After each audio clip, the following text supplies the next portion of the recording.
It's all about watching people's mouths. I watched Zach's this time. ORRERY. The rural juror.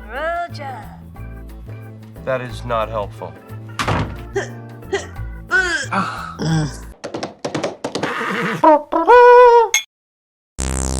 We are the Knights of the Drunk Watch. And now our talk begins. The word of last week was ORRERY. And what's the first thing we do? We see that Hippolyta just up and took the orrery. Yep.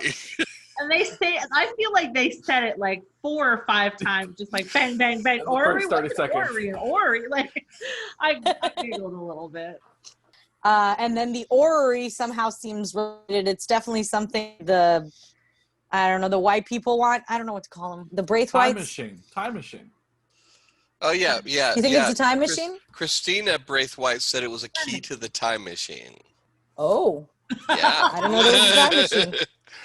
Well, it was also, I feel like they slipped that in so quickly and then just on it was like, oh, that's a key to the time machine. Continue talking. The key to the time machine? Is that what we heard? Or I'm sure we don't.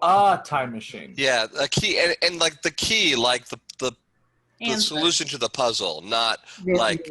I totally get the double meaning. And to go back to that real quick, didn't they say something about there being 2 suns on that thing? Yeah. Hippolyta, part of her confusion is she didn't understand why there were 2 suns on the orrery. I mean, what will we think with Hippolyta and her trip to Arden? Will she find the answer she seeks? Fuck no, What's she's she already gonna on her way back find? at the end. That little hamlet is still there, and those. is it going to get crushed? No, just the manor. The whole building?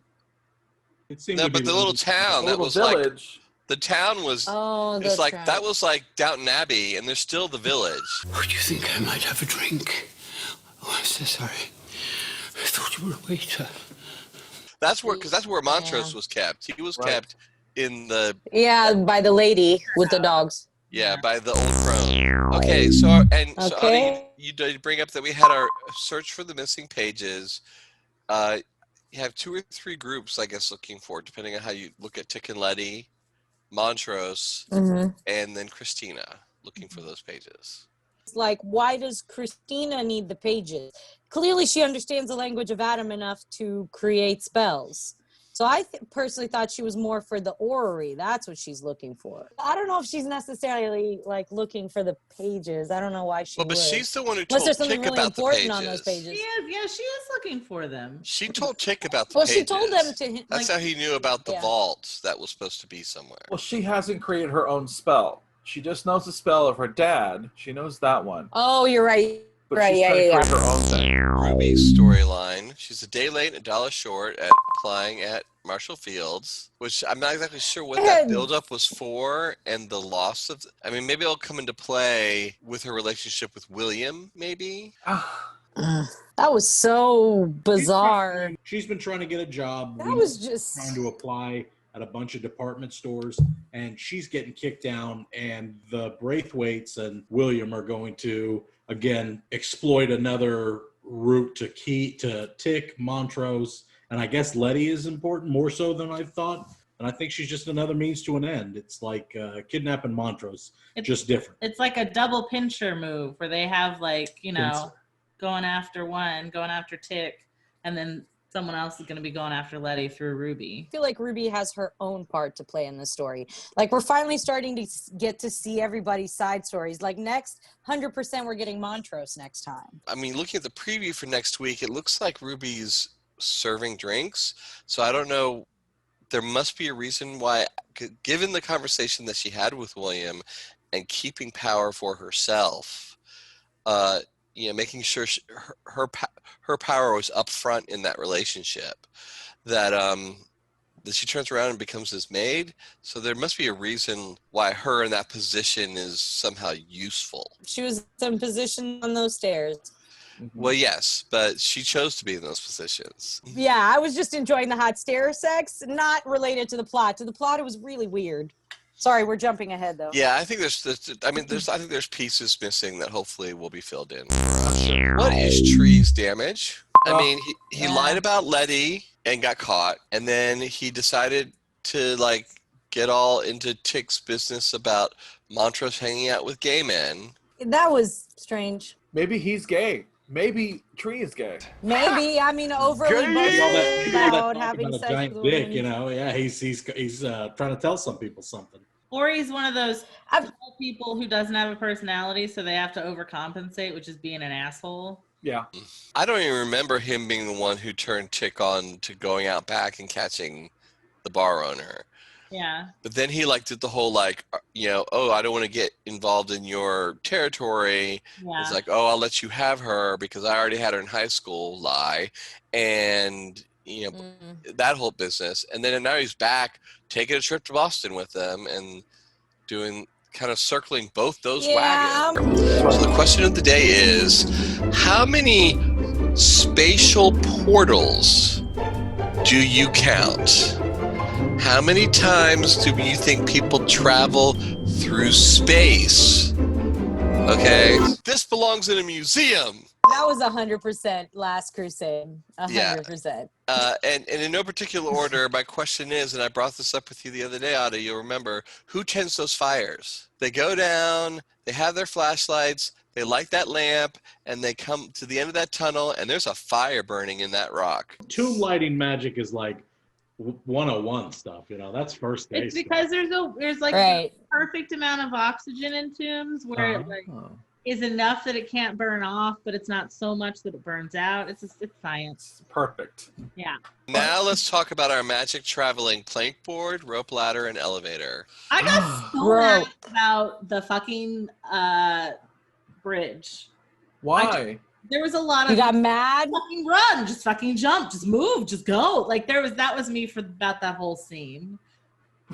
Go. Yeah, that was good. So much of them. Just that was really good. It's like no, just go. All right, next time we're in that situation. Yeah. Yeah, that's just fine. go. Just go. That worked out great. Go, Kate. Go. I'm gonna go out on a plank and places where they travel through space. We're going across the plank, so because the plank started to disappear after Leti made that transition past the booby trap. Like once she got on the other side, that's when the plank started to disappear. Well, that also makes sense because it seems like the booby trap, and maybe it was just like because it was all fake, so I couldn't tell. But it seemed like the booby trap almost went like through the plank. Yeah, I felt that too. That seemed weird. Science, yeah. Where it seems I like saw that too. Okay, cool. And then for me, the other, I think, portal transition. I know the elevator could be involved, but I think maybe the elevator isn't because we already transitioned to Chicago by then from Boston, but was the rope ladder going from Chicago into the sunken ship. I mean, unless there's a ship underneath Chicago under her house. No, I think I think because she also mentioned how he entombed her with her people. I think he sank the ship. Yeah, he sank the ship. Yeah. And magic probably kept it, you know, from flooding, but they were entombed in the ship at the bottom of the ocean. And then there was a portal that you could come into the ship from underneath. From and Chicago. A perfectly preserved bubble of water. I have to say, I actually was really confused, and not until you actually mentioned portals in the discussion did I realize they were going portals. Like, I was like, how did they get from Chicago back to where they are? And what? Like, I was like, talked a long time. I'm doing like D&D calculations. How long does it take to travel? We did get an answer to the question, though, about if Leti, let alone Tic, knew about the missing white people. That looks like one of the people who are missing. Yep. So she didn't know he was down there. That's true. Yeah. Found one. The runes or the portal, because the elevator went through the runes. Yeah, and that's why I don't rule out the elevator.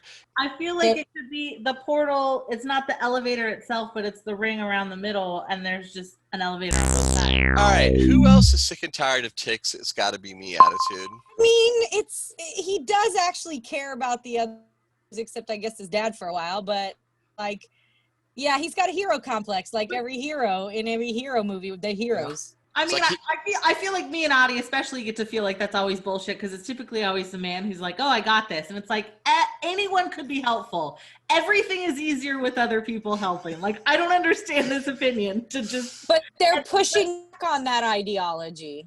Yeah. But also just like, especially it'd be one thing if like you had fought the first time on your own and failed and then they wanted to help you the second time. But it's like, you all did this crazy shit together the first time, and it went, I love Letty's speech at that moment. She was like, I died. He was tortured.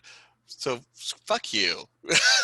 Yeah, but that's the point, though. We're in this. Well, no, but he was like, go into the elevator. Go in the elevator. I will go find this vault. And she's like, hello. Who sacrificed more for this vault? You or me? So... Okay, so let me ask you though, like, what use was she? She wasn't.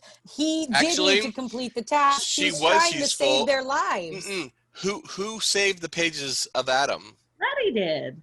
Oh, that's true. You're right. You're right. That's true. Who crossed that plank? Did. Who crossed that plank first? Letty did. But I do feel like it's also kind of his like military mentality. He's a soldier. They're civilians. Like he's, you know, take the civilians out, especially civilians he cares about, like get them out of danger and then complete the mission, you know? So I think there's a little bit of that there too. I don't think it's like I like that they're taking a black man and putting him in that quintessential hero and then pushing back with Leti against that stereotype. So I think all the things are balancing that. Oh yeah. Because Montrose had one job to do. He had those pages in his hand. He's the one who picked them up and caused the magic in the boat to break, and then in the elevator they're floating away. Yeah. Like all he had to do was, I mean, all he was supposed to do was hold on to those pages, and he let them go. No, he threw the pages and then cranked the elevator. Go back and did look. he throw them? I didn't see him throw them. Yes, they projected. I assumed he let go of them on purpose. I didn't realize he threw them. If you look and see, those pages are flying past. And So then he cranks the elevator down. And didn't we find out she's a siren now outside of the magic? She's not nothing now. Yeah. Montrose then killed her. No, this is a setup. This is a setup, 100% setup. Zach's losing his mind. 100% setup. He knows way too fucking much. He's not telling anybody. Something is up. I don't trust Montrose. Why did Christina come get him? Like, it's not making it's. I don't. Maybe they had Montrose for a reason, not just let me get Tick over here. Like maybe that also happened. But they needed Tick for Montrose, that. They needed Tick, not anybody else.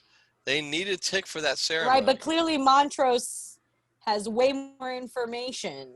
Well, yes, about about stuff. He read that book and then he burned it. I'm like, something is probably scared the crap out of him. That he's afraid that if Tick and Leti go too far, something horrible is going to be unleashed. He is working with Christina, not so much the Brotherhood, but Christina specifically, because he is trying. Christina only needed Tick to get those pages. They needed Tick's blood to open that door and get the pages, or to let the letter down. Mm-hmm. And then now that he has the pages, he slowed Tick down from learning the language to give Christina enough time to kind of conspire to get in there. And we know that's true, that if they hadn't retrieved the pages, they were still down in the tunnels. They weren't locked up anymore. So and we someone know else could have retrieved them. Christina can't come into the house because of the voodoo. So she's going to have to get the pages outside of the house. That whole Montrose thing, I think we're gonna get a lot of answers about Montrose next time. I'm hoping it's time for his episode to happen. He's always interested in taking the easy, safe way out, and Tick's not. And so I think he may be doing this out of love of thinking he's going to protect Tick. Right. But bring on the end of the world. Cthulhu is going to come out. I foresee some big turning of either Leti or Tick. Or, hell, it could even be Montrose at this point against what we determine are the good guys, the core group, whatever you want to call it. Like, somebody's going to get flipped in a bad way. We also seem to be getting a lot of foreshadowing about Adam and Eve being in opposition of one another, about one doing something great, the other fucking it up. True. And specifically, I see Leti and Tick turning against